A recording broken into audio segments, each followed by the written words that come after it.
السلام علیکم۔ دسمبر کی اوائل کی بات ہے جب محکمہ اوقاف نے زبردستی میری تعیناتی شیخپور کے امیر محلے کی جامع مسجد سے ہرامنڈی لاہور کی ایک پرانی مسجد میں کر دی۔ وجہ یہ تھی کہ میں نے قریبی علاقے کے ایک اور سے مسجد کی لاؤڈ سپیکر پہ تعریف کرنے سے انکار کر دیا تھا۔ شمائی قسمت کہ وہ کونسل محکمہ اوقاف کے ایک بڑے افسران کا بھتیجا تھا۔ نتیجتاً میں لاہور کے بدنام ترین علاقے میں تعینات ہو چکا تھا۔ بے شک کہنے کو میں مسجد کا امام جا رہا تھا، مگر علاقے کا بدنام ہونا اپنی جگہ، جو سنتا تھا ہنستا تھا یا پھر اظہار افسوس کرتا تھا۔ محکمے کی ایک کلرک نے تو حد ہی کر دی۔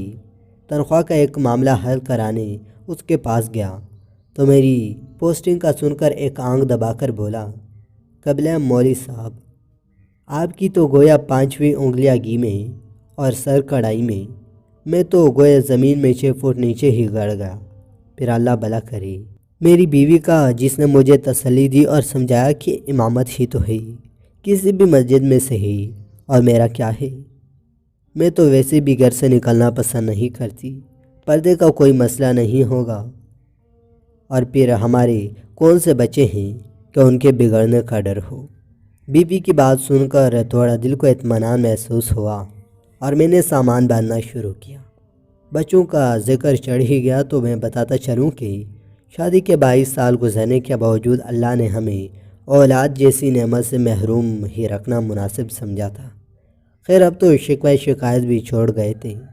دونوں میاں بیوی جب کسی کا بچہ دیکھ کر دل دکھتا تو میں یاد الہی میں دل لگا لیتا، اور وہ بلی مانس کسی کونے قدرے میں منہ دے کر کچھ آنسو بہا لیتی۔ سامان باندھ کر ہم دونوں میاں بیوی نے اللہ کا نام لیا اور لاہور جانے کے لیے ایک پرائیویٹ بس میں سوار ہو گئے۔ بادامی باغ اڈے پر اترے اور ہرامنڈی جانے کے لیے سواری کی تلاش شروع کی۔ ایک تانگے والے نے مجھے پتہ بتانے پر اوپر سے نیچے تک دیکھا اور پھر بکرا میں ملبوس عورت ساتھ دے کر 40 روپے کی عوض لے جانے کی حامی بھری۔ تانگا چلا تو کچھوا نے میری ناقص معلومات میں اضافہ یہ کیا کہ میاں جی آپ کو جہاں جانا ہے اسے ہرامنڈی نہیں ٹی بی گلی کہتے ہیں، 15-20 منٹ میں ہم پہنچ جائیں گے۔ دوپہر کا وقت تھا، شاید بازار کھلنے کا وقت نہیں تھا۔ دیکھنے میں تو عام سا محلہ تھا، وہی ٹوٹی پھوٹی گلیاں، میلے کرتوں کے ایس دامن سناک، پہنچتے ننگ دڑنگ بچے، نالیوں میں کالا پانی اور کوڑے کے ڈھیر پر منڈلاتی بے حساب مکھیاں، سبزیوں پھولوں ٹھیلے اور ان پر بحث کرتی کھڑکیوں سے باہر آدھی لٹکتی عورتیں۔ فرق اتنا تھا کہ پان سگریٹ اور پھلوں والی کی دکانیں کچھ زیادہ تھیں۔ دکانیں تو بند تھیں مگر ان کے نئے پرانے بورڈ اصل کاروبار کی خبر دے رہے تھے۔ مسجد کے سامنے ہی تانگا کیا روکا، مانو محلے والوں کی توعید ہو گئی۔ پتہ نہیں کن کن کونے کدھروں سے بچے اور عورتیں نکل کر جمع ہونے لگی۔ ملی جلی آوازوں سے آسمان پر سر اٹھائے، ابے نیا مولی آیا ہے، بیوی بھی ساتھ ہے، پچھلے والے سے تو بہتر ہی ہوگا، کیا پتہ لگتا ہے، بہن مرد کا کیا اعتبار، ہاں ہاں صحیح کہتی ہے، تو داڑھی والا مرد تو اور بھی خطرناک، عجیب طوفان بدتمیز تھا۔ مکالموں اور فقیروں سے معلوم پڑتا تھا کہ جیسے طوائفوں کے محلے میں مولی نہیں، شرع وفا کے محلے میں کوئی طوائف وارد ہوئی ہے۔ اس سے پہلے کہ میرے ضبط کا پیمانہ لبریز ہوتا، خدا خوش رکھے غلام شیر کو، جو مولوی صاحب کرتا ہوا دوڑا آیا اور ہجوم کو وہاں سے بھگا دیا۔ پتہ چلا کہ مسجد میں خادم ہے اور عرصہ 25 سال سے اپنے فرائض مذہبی نہایت محنت اور دیانتداری سے ادا کر رہا تھا۔ بھائی طبیعت خوش ہو گئی اس سے مل کے۔ دبلا پتلا پکی عمر کا مرد، لمبی سفید داڑھی، صاف سفید پاجامہ کرتا، گندے پہ 4 خانے والا سفید و سرخ انگوچھا، پیشانی پہ محراب کا کالا نشان، سر پہ سفید ٹوپی اور نیچے نگاہیں، سادہ اور نیک آدمی، اور منہ پہ شکایت کا ایک لفظ بھی نہیں۔ بوڑھا آدمی تھا مگر کمال کا حوصلہ و ہمت رکھتا تھا۔ سامان سنبھالتے اور گھر کو ٹھیک کرتے ہفتے سے 10 دن لگ گئے۔ گھر کیا تھا، 2 کمرے کا کوارٹر تھا، مسجد سے مستل ایک چھوٹا سا باورچی خانہ، ایک سے بھی چھوٹا غسل خانہ اور بیت الخلا اور ایک ننھا منا سا صحن۔ بہرحال ہم میاں بیوی کو بڑا گھر کس لیے چاہیے تھا؟ بہت تھا ہمارے لیے، بس ارد گرد کی عمارتیں اونچی ہونے کی وجہ سے بہت تاریکی تھی۔ دن 12 بجے بھی شام کا دھند سا لگا چھایا رہتا تھا۔ گھر ٹھیک کرنے میں غلام شیر نے بہت ہاتھ بٹھایا، صفائی کرنے سے دیواریں چونا کرنے تک۔ تھوڑا کریدنے پہ پتہ چلا کہ یہاں آنے والے ہر امام کے ساتھ غلام شیر گھر کا کام بھی کرتا تھا، بس تنخواہ کے نام پہ غریب و 2 وقت کا کھانا مانگتا تھا اور رات کو مسجد ہی میں سوتا تھا۔ کیوں اس کو رہنے کی جگہ مل جاتی تھی اور مسجد کی حفاظت بھی ہو جاتی تھی۔ ایک بات جب سے میں آیا تھا دماغ میں کٹک رہتی تھی، سو ایک دن غلام شیر سے پوچھ ہی لیا، میاں یہ بتاؤ کہ پچھلے امام کے ساتھ کیا معجزہ گزرا؟ وہ تھوڑا ہچکچایا اور پھر ایک طرف لے گیا کہ بیگم کے کان میں آواز نہ پڑے۔ میاں جی آپ کو کیا بتاؤں؟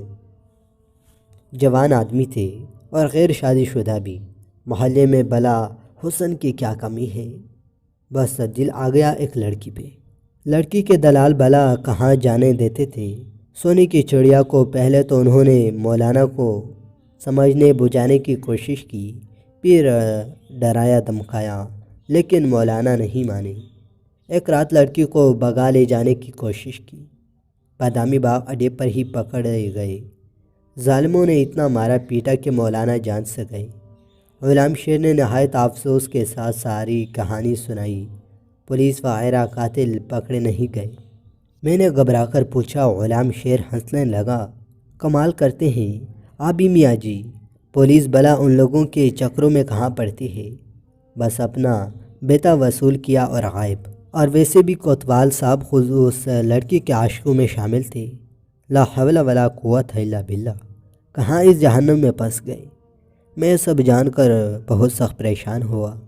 آپ کیوں فکر کرتے ہیں میاں جی، بس چپ کر کے نماز پڑھیں اور پڑھائیں۔ دن کے وقت کچھ بچے آ جایا کریں گے، ان کو قرآن بھی پڑھا دیں، بس باقی اپنے کام سے کام رکھیں گے تو کوئی تنگ نہیں کرتا یہاں، بلکہ مسجد کا امام اچھا ہو تو گناہوں کی اس بستی میں لوگ صرف عورت کی عزت کرتے ہیں۔ غلام شیر نے میری معلومات میں اضافہ کرتے ہوئے بتایا، تو میری جان میں جان آئی۔ انہی شروع کے ایام میں ایک یہ واقعہ بھی ہوا۔ پہلے دن ہی دوپہر کے کھانے کا وقت ہوا تو دروازے پہ کسی نے دستک دی۔ غلام شیر نے جا کے دروازہ کھولا اور پھر ایک کھانے کی ڈکی تشتری لے کر اندر آ گیا۔ میری سوالیہ نگاہوں کے جواب میں کہنے لگا، نورا نے کھانا بھجوایا ہے، پڑوس میں ہی رہتی ہے۔ میں کچھ نہ بولا اور نہ ہی مجھے کوئی شک گزرا، سوچا ہوگی کوئی اللہ کی بندی ہے، اور پھر مسجد کے گھر کا چولہا ویسے بھی تو کم ہی جلتا ہے۔ بہرحال جب اگلے 2 دن میں یہی معمول رہا تو میں نے بھی سوچا یہ کون ہے جو بغیر کوئی احسان جتانے احسان کیے جا رہی ہے۔ عشاء کی نماز کے بعد مسجد میں ہی تھا جب غلام شیر کو آواز دے کر بلایا اور پوچھا، میاں غلام شیر کے نورا کہاں رہتی ہے؟ میں چاہتا ہوں میری گھر والی جا کر اس کا شکریہ ادا کرے۔ غلام شیر کے دوستان خطا ہو گئے۔ یہ سن کر، میاں جی بی بی نہیں جا سکتی؟ جی وہاں میں نے حیرانی سے مزید استفسار کیا تو گویا غلام شیر نے پہاڑ ہی توڑ دیا میرے سر پہ۔ میاں جی اس کا پورا نام تو پتہ نہیں کیا ہے، مگر سب اس کو نورا کھجری کے نام سے جانتے ہیں۔ پیشہ کرتی ہے؟ جی پیشہ کرتی ہے، یعنی طوائف ہے، اور تم ہمیں اس کے ہاتھ کا کھانا کھلا رہے ہو۔ استغفر اللہ، استغفر اللہ۔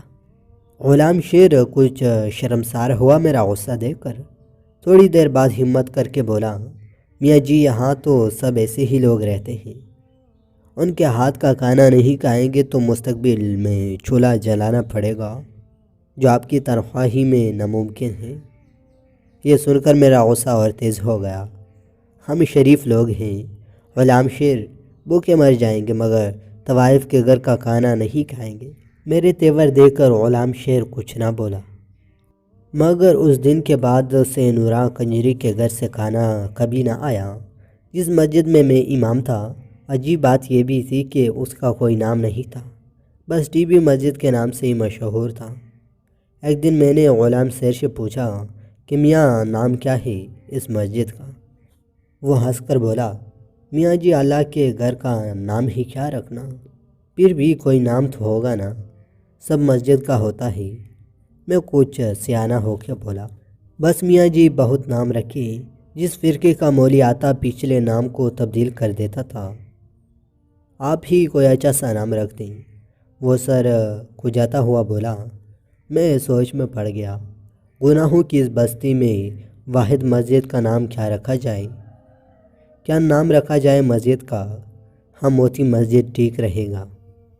گناہوں کی کچڑ میں چمکتا پاک صاف موتی، دل ہی دل میں نے مسجد کے نام کا فیصلہ کیا اور اپنی پسند کو داد دیتا اندر کی جانب بڑھ گیا، جہاں بیوی کھانا لگائے میری انتظار کر رہی تھی۔ اب بات ہو جائے قرآن پڑھنے اور بچوں کی۔ تعداد میں 11 تھے اور سب کے سب لڑکے، ملی جلی عمروں کے 5 سے 11-12 سال کی عمر تک۔ تھوڑے شرارتی ضرور تھے مگر اچھے بچے تھے، نہا دھو کر اور صاف کپڑے پہن کر آتے تھے، 2 گھنٹے سپارہ پڑھتے تھے اور پھر باہر گلی میں کھیلنے نکل جاتے۔ کون تھے، کس کی اولاد تھے، نہ میں نے کچھ پوچھا نہ کسی نے بتایا، لیکن پھر ایک دن عجب ہو گیا۔ قرآن پڑھنے والے بچوں میں ایک بچہ نبیل کا نام تھا۔ یوں تو اس کی کوئی خاص بات نہیں تھی، لیکن بس تھوڑا سا شرارتی زیادہ تھا۔ تلاوت میں دل نہیں لگاتا تھا، بس آگے پیچھے ہلتا رہتا اور کھیلنے کے انتظار میں لگا رہتا تھا۔ میں بھی درگزر سے کام لیتا کہ چلو بچہ ہے، لیکن ایک دن ضبط کا دامن میرے ہاتھ سے چھوٹ گیا۔ اس دن صبح ہی سے میرے سر میں ایک عجیب درد تھا۔ غلام شیر سے مالش کرائی، پیناڈول کی 2 گولیاں بھی کھا لیں، مگر درد زور و آور بیل کی مانند سر میں چھنٹکتا رہا۔ درد کے باوجود اور غلام شبیر کے بہت منع کرنے پر بھی میں نے بچوں کا نعا نہیں کیا۔ نبیل بھی اس دن معمولی سے کچھ زیادہ ہی شرارتیں کر رہا تھا، کبھی ایک کو چپیڑ کبھی دوسرے کو۔ جب اس کی حرکتیں حد سے بڑھ گئیں تو یکایک میرے دماغ پر غصے کا بوجھ سوار ہو گیا اور میں نے پاس رکھی لکڑی کا رحل اٹھا کر نبیل کو دے مارا۔ میں نے نشانہ تو کمر کا لیا تھا، مگر خدا کا کرنا ایسا ہی ہوا کہ رحل بچے کی پیشانی پر جا لگی۔ خون بہتا دیکھ کر مجھے میرے سر کا درد ہی بھول گیا اور میں نے گھبرا کر غلام شیر کو آواز دی۔ وہ غریب بھاگتا ہوا آیا اور بچے کو اٹھا کر پاس والے ڈاکٹر کی کلینک پر لے گیا۔ خدا کا شکر ہوا کہ چوٹ گہری نہیں لگی تھی، مرہم پٹی سے کام چل گیا اور ٹانکے نہ لگے۔ خیر باقی بچوں کو فارغ کر کے مسجد کے دروازے پر ہی پہنچا تھا کہ چادر میں لپٹی ایک عورت نے مجھے آواز دے کر روک لیا۔ میں نے دیکھا کہ وہ عورت دہلیز پر کھڑی ہو کے مسجد کے دروازے سے لپٹے رو رہی تھی۔ 40-45 کا سن ہوگا، معمولی شکل و صورت، سانولا رنگ اور چہرے پر پرانی چیچک کے گہرے داغ، آنسوں میں ڈوبی آنکھیں اور گالوں پر بہتا کالا سرما، زیور کے نام پہ کانوں میں لٹکتی سونے کی ہلکی سی بالیاں اور ناک میں چمکتا سستا سرخ رنگ کا لونگ۔ چادر بھی سستی مگر صاف ستھری اور پاؤں میں ہوائی چپل۔ کیا بات ہے بی بی، کون ہو تم؟ میں نے حیرانگی سے اسے پوچھا۔ میں نورا ہوں مولوی صاحب، اس نے چادر کے پلوے سے ناک پونچھتے ہوئے کہا۔ نورا کنجری۔ میرا تو گویا پاؤں تلے زمین ہی نکل گئی۔ میں نے ادھر ادھر غلام شبیر کو تلاش میں نظریں دوڑائیں، مگر وہ نبیل کی مرہم پٹی کرا کے اس کو اس کے گھر چھوڑنے کے بہانے نہ جانے کہاں غائب تھا۔ جی نورا کنجری، میں نے اسے نظریں جھکایا اور اپنا نام اقرار کیا۔ مجھے کچھ دیر کے لیے اپنے منہ سے نکلنے والی اس گالی جیسی عرفیت پہ شرمندگی ہوئی، مگر پھر خیال آیا کہ وہ طوائف تھی اور اپنی بری شہرت کی ذمہ دار۔ شرمندگی اس کی ہونی چاہیے تھی، مجھے نہیں۔ پھر اچانک مجھے احساس ہوا کہ میری موتی جیسی مسجد میں اس طوائف کا ناپاک وجود کسی غلاظت سے کم نہیں تھا۔ باہر نکل کر کھڑی ہو کر مسجد کو گاندہ نہ کر بیوی، میں نے نفرت سے باہر گلی کی جانب اشارہ کیا۔ اس نے کچھ اس حیرانگی سے آنکھ اٹھا کر میری طرف دیکھا کہ جیسے اسے مجھ سے اس رویے کی امید نہ ہو۔ ڈوبائی آنکھیں میں ایک لمحے کے لیے کسی انکسی فریاد کی لو بڑکی، لیکن پھر کچھ سوچ کر اس نے آنسو کی پانی میں احتجاج کے ارادے کو غور کیا اور بغیر کوئی اور بات کیے چلی گئی۔ میں نے بھی نہ روکا کہ پتہ نہیں کس ارادے سے آئی تھی۔ اتنی دیر میں غلام شیر بھی پہنچ گیا۔ کون تھی میاں جی؟ کیا چاہتی تھی؟ غالباً اس نے عورت کو تو دیکھا تھا مگر دور سے شکل نہیں پہچان پایا۔ نورا کنجری تھی، پتہ نہیں کیوں آئی تھی، مگر میں نے بھی وہ ڈانٹ پھیلائی کہ آئندہ اس پاک جگہ کا روح نہیں کرے گی۔ میں نے داد طلب نظروں سے شیر غلام کی طرف دیکھا مگر اس کے چہرے پر ستائش کی جگہ افسوس نے ڈیر ڈال رکھے تھے۔ وہ بیچاری دکھوں کی ماری اپنے بچے کا گلہ کرنے آئی تھی۔ میاں جی نبیل کی ماں ہے، بچے کی چوٹ برداشت نہیں کر سکی اور آپ اس غریب کو ڈانٹ دیا۔ غلام شیر نے نوراں کی وکالت کرتے ہوئے کہا، تو نبیل نوراں کا بیٹا ہے، ایسی حرکتیں کرے گا تو سزا ملے گی، جیسا ماں ویسا بیٹا۔ میں نے اپنی شرمندگی کی بےہودگی سے چھپانے کی کوشش کی۔ ایک لمحے کو خیال بھی آیا کہ بچہ تو معصوم ہے، اور پھر میں نے زیادتی بھی کی تھی، مگر پھر اپنے استاد ہونے کا خیال آیا تو سوچا کہ بچے کی بھلائی کے لیے ہی مارا ہے۔ کیا ہوا؟ اور پھر ایک طوائف کو کیا حق حاصل کہ مسجد کی امام کی شکایت کر سکے؟ کتنے بچے ہیں نوراں کی؟